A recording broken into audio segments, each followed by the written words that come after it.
After watching this video lecture, students will be able to differentiate between acidic characteristics of molecules based on bond polarity, electronegativity, and conjugate base stability. In addition, they'll be able to discuss the unique characteristics of oxyacids and how the previous objective applies. Thirdly, students will be able to determine how metal and nonmetal oxides behave in water, as well as in basic and acidic conditions. And lastly, students will be able to determine the neutralization products when acids and bases are placed into the same container. So what actually makes something an acid? Okay, and by now, guys, we totally understand that the presence of hydrogen, based on our Bronsted-Lowry definition, is necessary. So every time we look at a molecule, if it has a hydrogen, technically, potentially, it's an acid. But we've noticed that most of the time it's not. And so some examples of that are, chloroform or nitromethane or methane. These are all examples of hydrogen-containing compounds that do not actually behave as acids.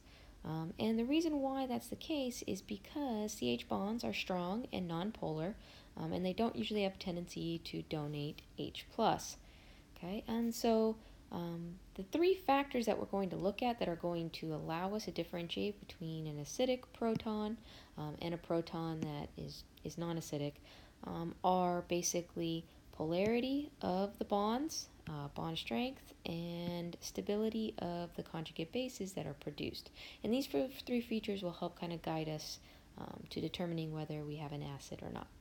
So bond polarity, or differences in electronegativity, can sometimes help guide us to determine whether or not we're going to have an acidic hydrogen or not. And so if we just kind of look at this example here, basically we have hydrogen and fluorine. We know fluorine is very, very electronegative.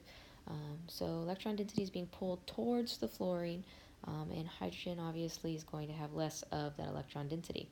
Okay, now normally that would tell us, hey, we probably have a pretty easily ionizable hydrogen here, and that proton will come off really, really easily. However, HF is a weak acid, so we know that that ionization product doesn't really occur very easily. Okay, so what gives? So although bond polarity is a determining factor, we also need to consider the other factors. So HF has high electronegativity difference between these atoms. However, it also has a relatively high bond strength. Okay, and so bond strength, as we know, is the energy needed to break a bond between elements in a compound.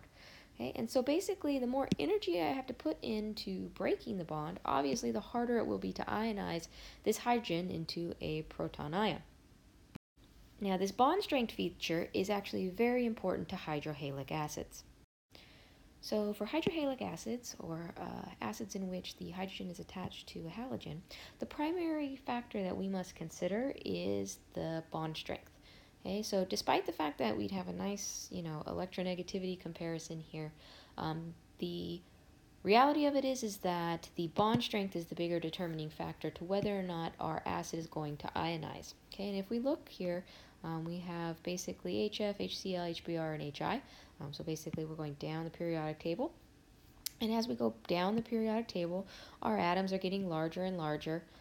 And basically the overlap of those orbitals is getting weaker, and our bond enthalpy, or the bond strength, is decreasing. Now, as that bond strength decreases, what that means is that the connectivity here between this potentially acidic proton and that halogen is going to be weakened. So this ionization product, the H plus and the anion here, are going to be more probable in terms of generation. Okay, so if we look here, I want you guys to notice that as the bond enthalpy decreases, the acidity, or the acid strength, is increasing. Okay, so basically the easier it is to break apart the molecule because of a weaker bond, the more acidic the substance is going to be. So if we look at these, notice HF, HCl, HBr, HI. So basically those hydrohalic acids, as we go down the table, with respect to the halogens, it's going to become a more acidic compound. Now, this is pretty consistent, or this is pretty unique to the hydrohalic acids. Many of the other acids that we'll discuss are going to rely more on the electronegativity component. So another feature that we must consider is the stability of a conjugate base.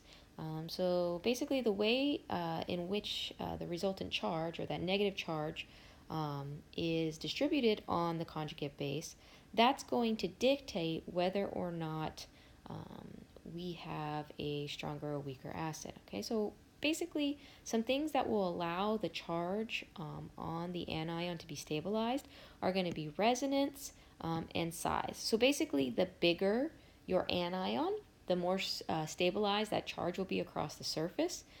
So that'll be a more stable situation.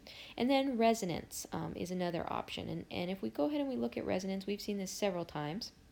So basically, if we look at, let's say, acetic acid, it ionizes into H plus and the acetate ion.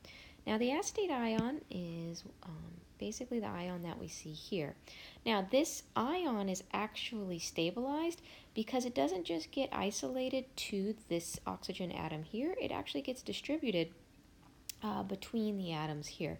Okay, and so if we show the resonance structure of the acetate ion, we end up with this resonance structure that we see here. So basically, this negative charge gets distributed across these electrons and basically gets stabilized more so than if we had, say, an example like methoxy ion. Okay, in this particular situation, this anion would behave as a very, very strong base. And this oxygen atom, as you can see here, is the only location where that electron really wants to reside. There's no place to kind of help distribute or spread out the charge. So basically, that's how resonance helps stabilize conjugate bases. So this is another option or another way to help explain the differences between maybe two acids. So the molecular structure of oxyacids, remember, oxyacids are going to have an acidic proton attached to an oxygen and some other groups. Okay, so basically the consistent feature in the oxyacids is this OH component here. Now, within a series of acids, so basically a family, acid strength is going to increase with the number of oxygen atoms attached along this X group. Okay, so guys, I want to point out that each one of these acids is a member of a family of acids that we are talking about here. Okay, notice the oxyacid here, OH, OH, OH, OH. All of them have the same characteristic there, and they all additionally have a chlorine attached. Okay, so guys, basically the first three atoms in each of these molecules is exactly the same. So the acidity, or comparing the acidity of each of these to one another, what we're going to need to look at is the additional groups attached. So in this case, notice that I have no oxygens attached to this chlorine. I have 1 here, 2 here, 3 here. So what we're going to see here is that as we increase the number of oxygens, we increase our acid strength. So this is going to be our weakest acid, and this one over here will be our strongest. Okay, and so let's talk about reasoning. Now, obviously, bond strength is not a factor here because the OHs are all equivalent, right? They're all single bonds between the oxygen and hydrogen. All right, so what is the characteristic that's going to be driving this is going to be electronegativity. Okay, so remember, as we pull electron density away from the OH bond, basically we make it where the hydrogen becomes more ionizable. Okay, so in this case, we just have the chlorine. Now, in the second case here, obviously we have chlorine and oxygen. Oxygen is an electronegative element, so even more electron density is going to be pulled away. Okay, now that I have 2 oxygens here, even more electron density. Okay, and as I get down to this one where there's 3 oxygens attached, even more electron density is being pulled away. So basically, as we draw electron density away from this bond, we make it where this proton can be more easily ionized. So that's why we see this weak to strong trend for these particular molecules. Okay, so some other ways to look at our oxyacids is to look at the Z component. So basically this would have been the chlorine in the previous example. Okay, so the OHs, or the ionizability of this proton, is going to be greater, and subsequently your acid will be more acidic if 2 features are being covered. So basically, if Z is a very electronegative element, or if Z has a high oxidation state. So let's go ahead and let's look at the example here where basically you have similar structures. Notice with the number of oxygens attached to this oxyacid are the same. But the difference that we find here is that chlorine and bromine are different atoms. Okay, now they will have the same oxidation state, +5 and +5, so that's not going to be a contributing factor here.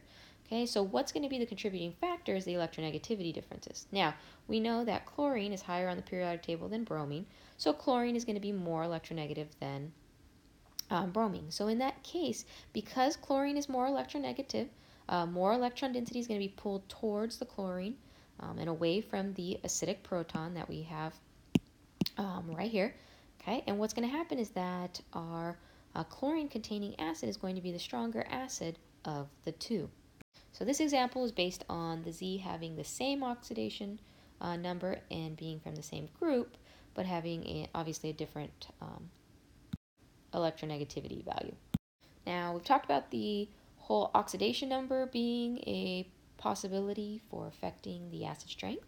So basically, Z, as its oxidation number increases, it's going to also usually show an increase in the overall acidity of our acid. So we've already seen this series of acids, but if you notice, the oxidation number on my chlorine here is +1, here's +2, +5, +7. Okay, so as our oxidation number increases, we're also going to have an increase in the strength of our acid. Now, I think that the explanation of electronegativity difference is usually going to be the go-to. However, if you come across a situation where that definition doesn't help you, you may want to turn to the oxidation numbers and check those. So let's go ahead and look at the acid-base properties of nonmetal and metal oxides. So compounds with the formula HOX could potentially be an acid or be a base. So depending on the OX bond, that's going to dictate whether or not you have something that could potentially be an acid or potentially be a base. Okay, so if the OX bond is strong and covalent, you're going to have an acidic substance. And if the OX bond is ionic, you're going to have a basic substance. Okay, so in this case, I have my OH. Okay, the interaction between this OH and Na is going to be ionic, so this is a basic substance.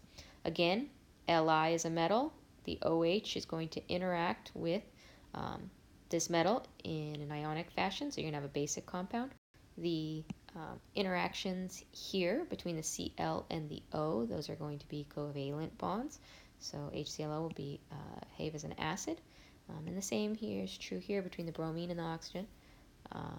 Basically, you're going to once again have a covalent compound, and so you're going to have something that can behave as an acid. Now, I want you guys to realize that we're talking in this context between the oxygen and the other group or the other atoms that are present in this context.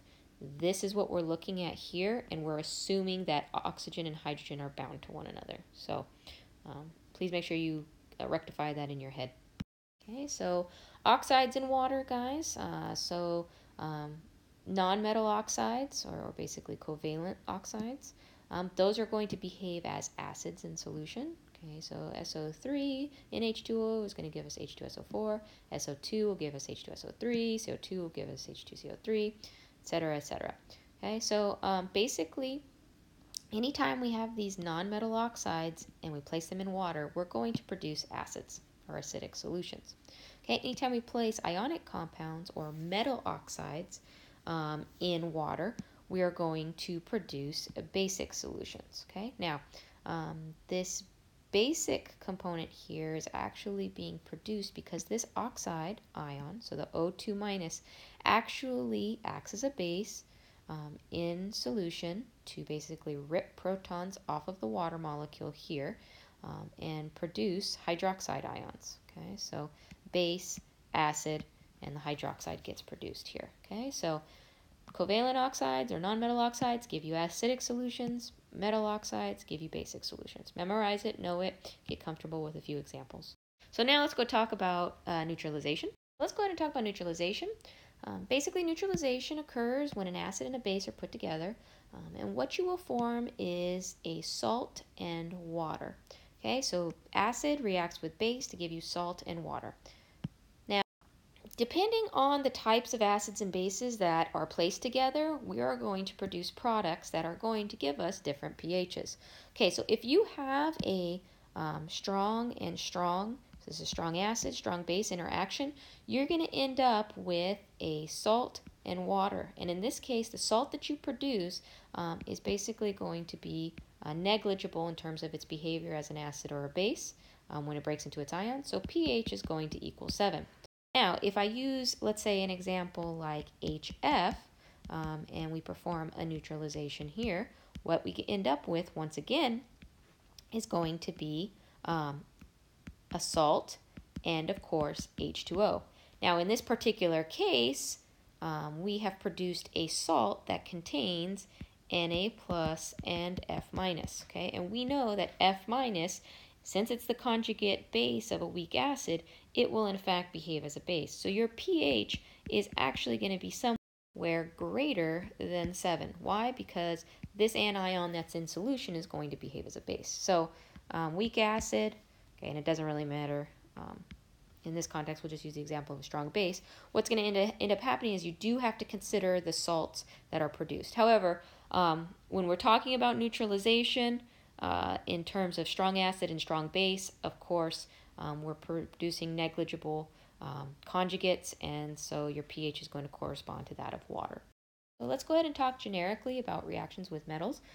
So in many cases, if you place a metal in acid, it's going to react to form hydrogen gas. So metal plus acid gives you salt plus H2. And that hydrogen gas we've collected before in examples that we've done in previous experiments. So magnesium plus hydrochloric acid is going to give us magnesium chloride and H2. So this is our salt, this is our hydrogen gas. Now, of course, guys, this is not necessarily true for every single metal. We do need to consider the activity series that we have looked at the beginning of the year. So something like gold or silver, it's not going to react in this single replacement fashion. However, a lot of metals will react with an acid in order to produce the salt and the H2. Okay, now when we put bases in acids, we don't get a reaction. Okay, so just make sure you're familiar with this. Okay, so metal oxides interacting with acids. Okay, so metal oxides, remember metal oxides or ionic oxides, if we place them in water, they produce bases. Okay, so if we put a strong acid and a metal oxide together, they're going to produce a salt and H2O. Okay, so calcium oxide plus HCl gives us CaCl2 and H2O. Okay, and so remember, guys, when we put calcium oxide in water, we end up with calcium hydroxide. Okay, and so if we look at what gets produced in this reaction, this calcium oxide is a base, and basically we have this base, we have this acid, and we get this neutralization product that we see here. So just think about this with respect to what you understand about metal oxides. Now, again, if we put metal oxides in the presence of bases, there's going to be no reaction. Going to be no reaction is because the base that gets produced, if I use the example from above, is not going to react with a base that I place it with. Okay, so there's not going to be a reaction between these two. Okay, so let's go ahead and let's look at reactions with carbonates and bicarbonates. Okay, so guys, if I place an acid in the presence of a carbonate or bicarbonate, I'm going to produce CO2 and H2O. Okay, so HCl plus sodium carbonate is going to give me salt, CO2, and H2O. Okay, and bicarbonate, sodium bicarbonate here in HCl is going to basically give us the same product with slightly different ratios. So anytime you guys have metal carbonates or metal bicarbonates and you place them in the presence of acid, you're basically going to get that, second grade volcano experiment result. You're going to get a salt, you're going to get CO2 bubbles, and of course water. If you place carbonates and bicarbonates in bases, there's usually not going to be a reaction, and so basically just put this into your log, your memory log. So now that we've looked at all the features of structural components and things of that sort, guys, make sure that you spend time with this content. Make sure that you organize it in your brain and visualize each of the substances that are being discussed. Not just generically, but what do they structurally look like.